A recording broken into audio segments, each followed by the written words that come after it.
Hi, I'm Vishal K Dar. I'm the curator of this project titled Ear to the Ground.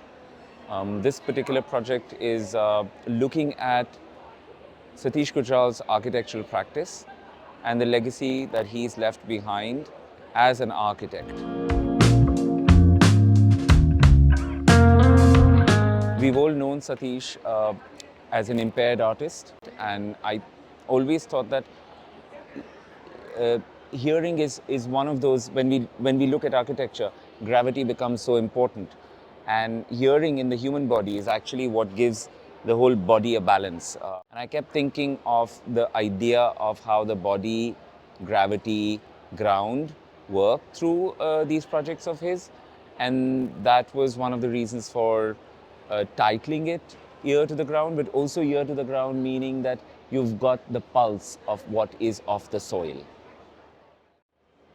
This particular exhibition is led in a way where we are looking at very early works, which are mixed media in metal, and they're almost like an arte povera assemblage coming from early 70s to late 70s. They're predating his architectural works. They are in juxtaposition to architectural drawings, photographs, sketches of his various projects all over, from India and from outside of India. And the layer of looking at the drawing with the assemblage is largely to look at his interest in primitive geometry and how primitive geometry is then put to an axis, and how then the primitive geometry goes into a circle, goes into a dome, goes into a sphere, goes into an arch. And therefore, by doing those, an evolution of a certain kind of grammar emerges.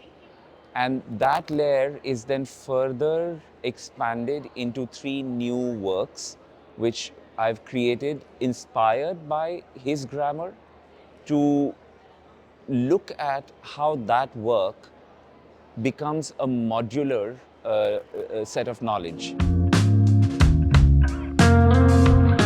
One of the things that I feel is largely missing from, in general, from museums, art fairs, institutions, are architectural exhibitions.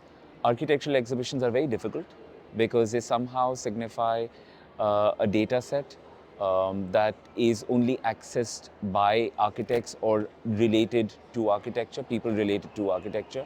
What I'm interested in is to start looking at an architectural exhibition making where we're looking at not just architecture, but the expansion of architecture, the overlaps within architecture, and also how to demystify architectural drawing, sketches, model making, and demystify them through exhibition making to make it more relatable and more accessible for almost a very large cross-section of people, to then bring their notice back to what is the relevance and importance of architecture in our lives.